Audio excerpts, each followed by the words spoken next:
Dear learners and listeners, Namaskar. I am Dr. Shweta and I am here with the new program on Going Beyond the Reality, that is Thinking and Reasoning Part 1. Do you ever realize that how our day begins? Our day begins with planning and implementation of what we have planned. Say for example, what time I have to reach office today. So I would put an alarm and plan my activities accordingly. That is implementation.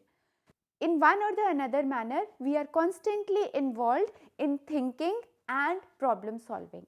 So, this is what we are going to discuss in today's program. That what is thinking and how do we plan to solve the problems around us. So, the objectives of today's program are to make you understand the nature of thinking, explain different components of a thought process and describe the various stages of problem solving. Let us begin with the first aspect, which is thinking. What do you think thinking is? Thinking is a mental activity because we all know thinking is that something is going on in our mind. And when does thinking goes on or when does thinking begin? When there is a problem. So, thinking is a mental activity and this mental activity is initiated by a problem. There are certain sequence of internal mental steps such as judgment, abstraction, inference, reasoning, imagining, remembering, etc. Say for example, as I discussed with you that how the day begins. Maybe the day begins with planning to reach office on time, to reach school on time or to meet a special friend at 4 o'clock. So, all these problems involves the mental steps such as judgment, abstraction, inference, reasoning, imagining and remembering from the past that how do I plan my day today. Thinking is a cognitive process because I said that it goes on in the mind. It is a cognitive process in which we use symbols as representations of objects and events. It is a constructive process as we construct something new. When I say that in cognitive process we use symbols as representations, that means we are using one or the other kind of mental representation to represent certain objects and events in order to solve problems and come to a particular solution. Thinking relies on a variety of mental structures such as concepts, schemas and mental imagery.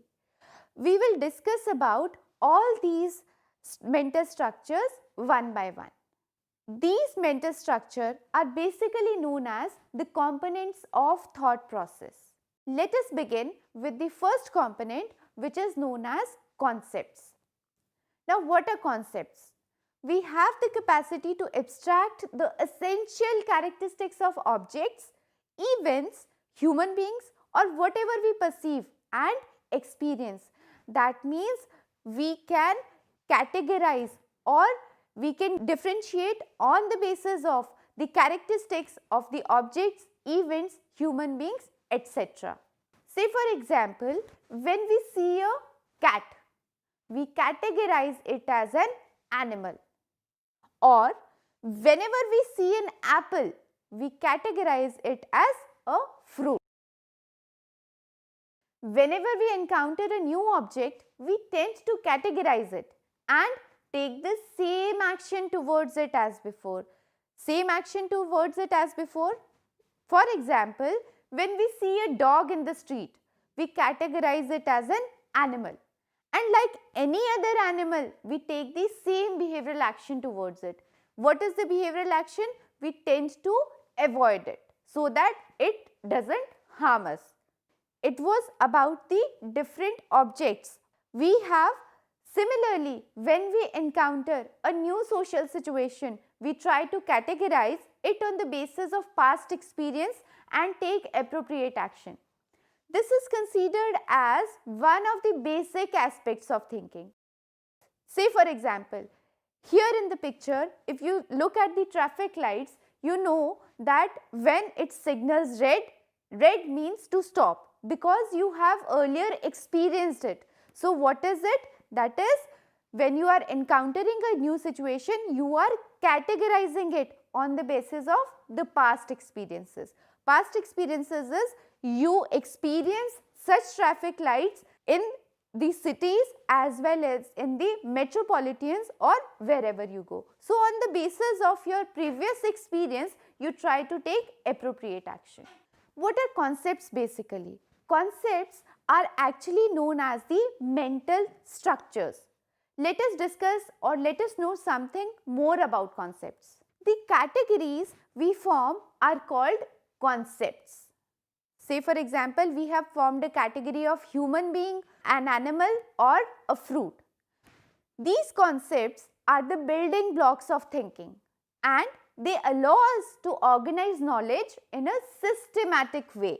That means, how systematic way means, how do we behave when we look at an animal? What are the different categories of human beings? We have little children, we have young adults, we have old people. Or if this is a fruit, then it is meant to be eaten. So, this is how we make categories. Most words except proper nouns represents concepts as they refer not to a single object or event but to a whole class. Now, what do we mean by it? That concepts do not represent or refer to a single object. Say for example, the word house. Now, the house refers to a class of buildings with common features. What are the common features that are involved in the house? Are it has rooms, kitchen, toilet, store, etc. and it is used for living by people and families and has certain facilities. So, that means the word house is not referring to a single object but to a class of objects. Similarly, the word building is more general than a house. Now, in a house, there are families that stay, but in a building, we can have larger concept.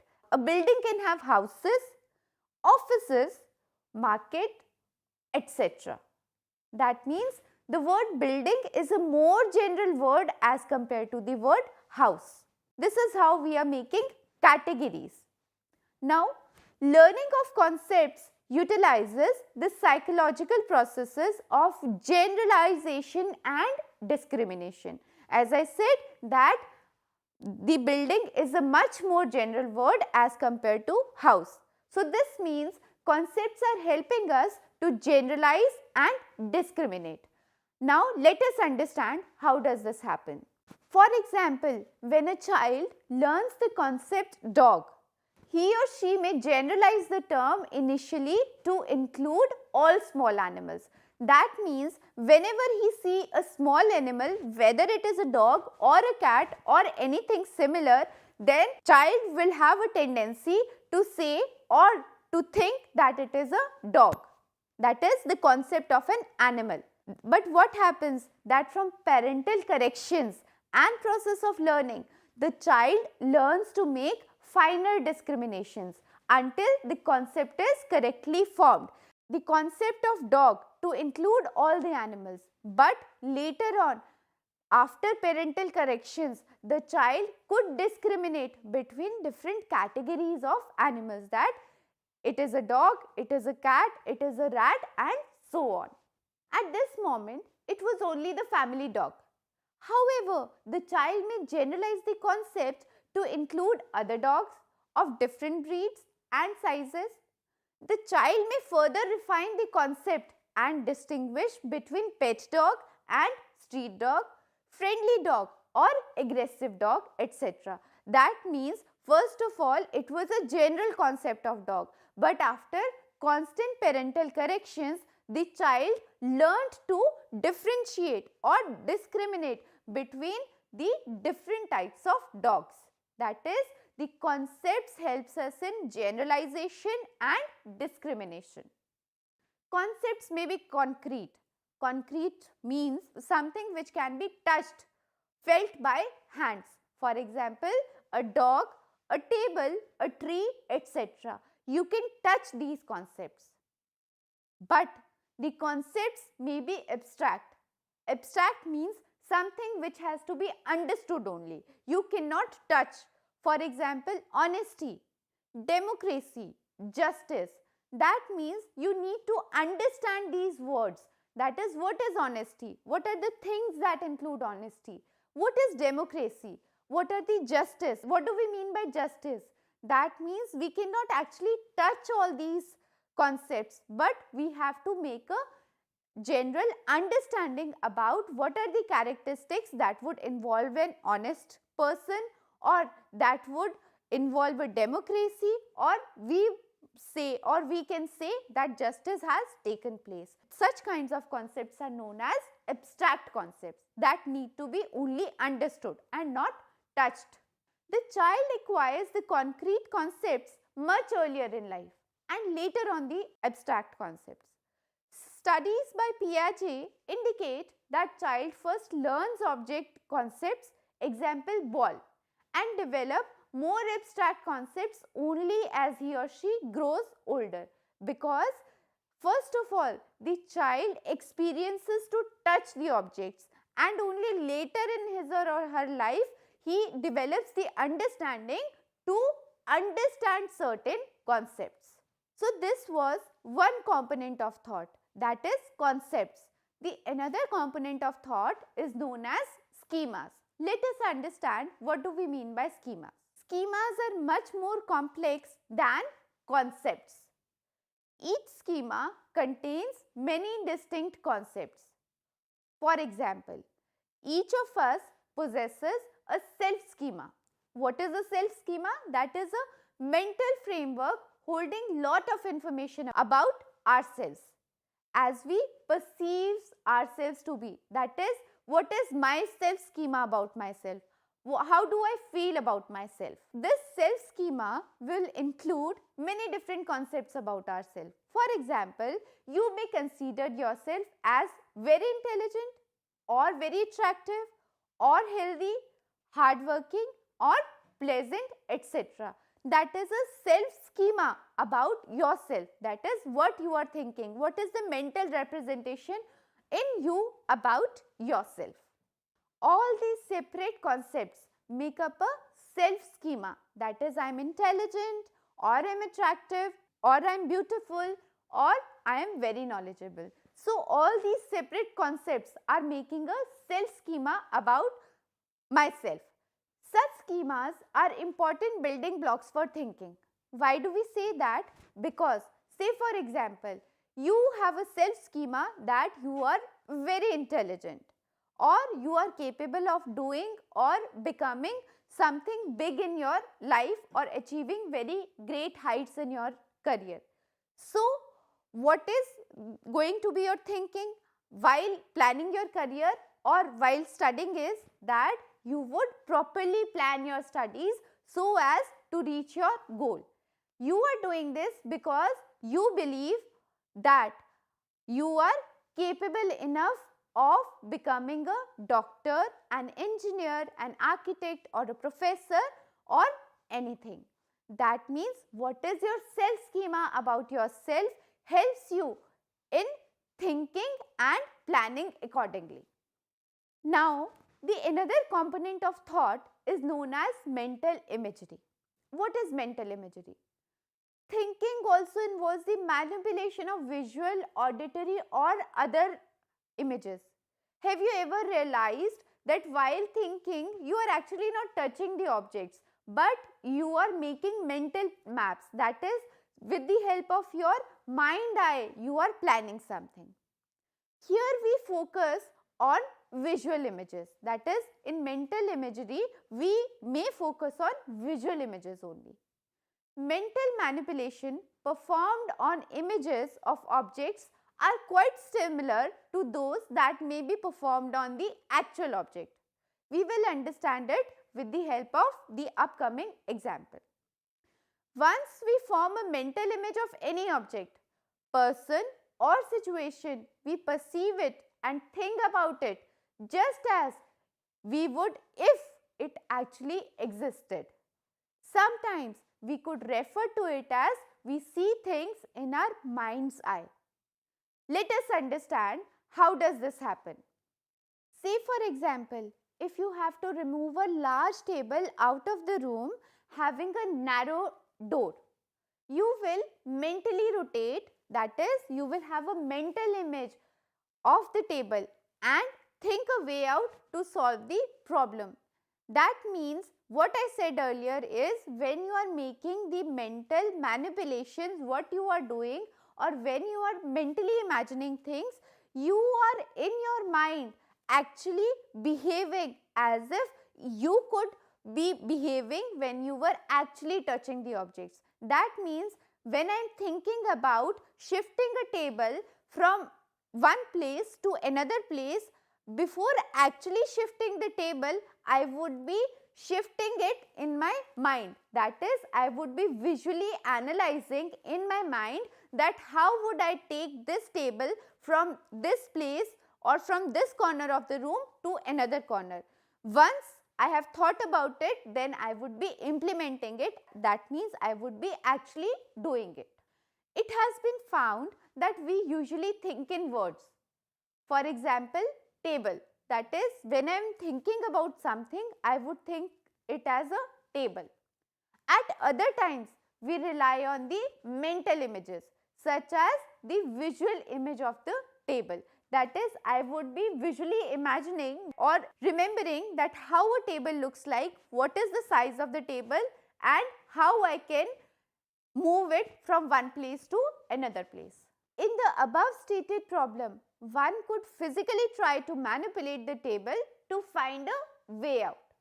But a more mature person will try to find solution through mental rotation. When I say a more mature person, that means somebody who might be having experiencing in shifting.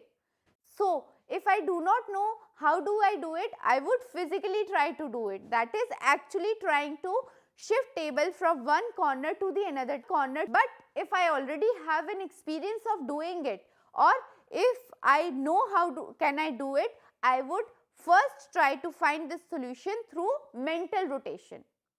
In the introductory part of this program, I talked about planning to go somewhere. The individual could think in words or plan the route through mental imagery. That is, create a mental picture of the route to the destination and decide that how would one be reaching the destination.